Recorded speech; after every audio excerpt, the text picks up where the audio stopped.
मैंने यही यहां से कविता लिखी है, फूल और कली की बातचीत।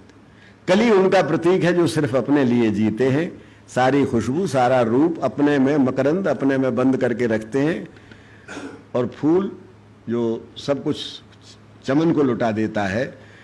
तो ऐसे ही दो प्रकार के लोग होते हैं। बस कली और फूल की बातचीत है। मैंने इसलिए इतनी ये भूमिका बांधी जिससे कि आप उसके साथ साथ चल सके कि आप स्वयं के कली कौन है, फूल कौन है।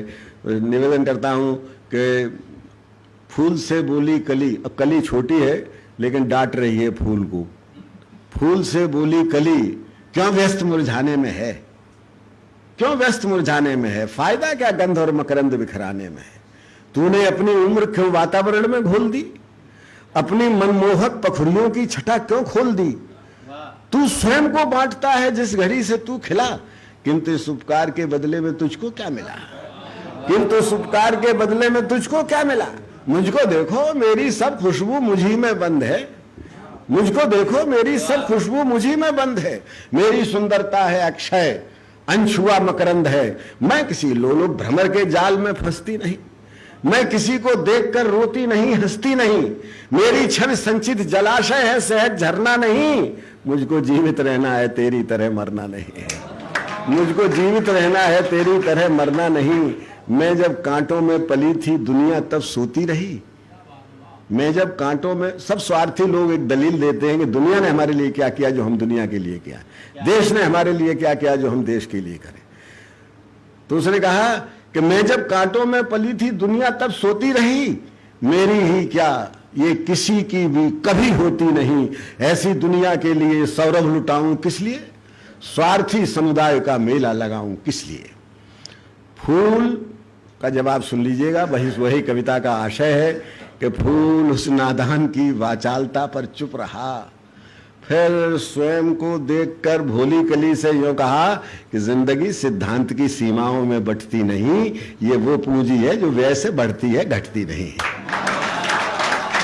जिंदगी सिद्धांत की सीमाओं में बंटती नहीं, ये वो पूंजी है जो व्यय से बढ़ती है घटती नहीं। 4 दिन की जिंदगी खुद को जिए तो क्या जिए, बात तो तब है कि जब मर जाएं औरों के लिए। सांस का व्यापार हरगिज अन्यथा होता नहीं, वो कभी पाता नहीं है जो कभी खोता नहीं। आराम की पूछो, ये सांस के व्यापार का अनर क्या होता नहीं, वो कभी पाता नहीं है जो कभी खोता नहीं। आराम की पूछो अगर तो मृत्यु में आराम है, और जिंदगी कठिनाइयों से जूझने का नाम है। जितना तुम दोगे समय उतना संजोएगा तुम्हें। जितना तुम, फूल कहता है कि जितना तुम दोगे समय उतना संजोएगा तुम्हें। पूरे उपवन में पवन कंधों पे ढोएगा तुम्हें।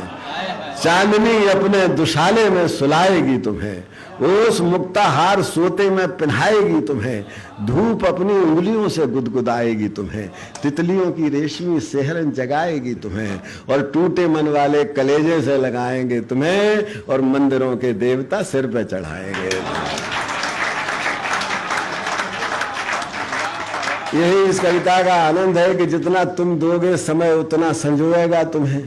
जो लोग राजनीति में वो खूब जानते हैं इस बात को। हम और द्विवेदी जी ने तो पार्टी तो एक ही शुरू में थी, अब बाद में भले, लेकिन हम लोग समझते इस बात को खूब है कि मैं ये कहना चाहता हूं कि जितना तुम दोगे समय उतना संजोएगा तुम्हें। पूरे उपवन में पवन कंधों पे ढोएगा तुम्हें, चांदनी अपने दुशाले में सुलाएगी तुम्हें, ओस मुक्ताहार सोते में पहनाएगी तुम्हें, धूप अपनी उंगलियों से गुदगुदाएगी तुम्हें, तितलियों की रेशमी सेहरन जगाएगी तुम्हें, और टूटे मन वाले कलेजे से लगाएंगे तुम्हें, और मंदिरों के देवता सिर पर चढ़ाएंगे तुम्हें। गंध उपवन की विरासत है, इसे संचित न कर। गंध उपवन की विरासत है, इसे संचित न कर। बांटने के सुख से अपने आप को वंचित न कर। यद संजोने का मजा, एक दाना जो है, जो बीज बन जाता है, वो बड़ा होता है कि जो चक्की में पिस जाता है वो बड़ा होता है। बस यही मैं कहना चाहता हूं कि यदि संजोने का मजा कुछ है तो बिखराने में है, और जिंदगी की सार्थकता बीज बन जाने में है। यदि संजोने का मजा कुछ है तो बिखराने में है, जिंदगी की सार्थकता बीज बन जाने में है। और दूसरे दिन मैंने देखा वो कली खिलने लगी और शक्ल सूरत में बहुत कुछ फूल से मिलने लगी।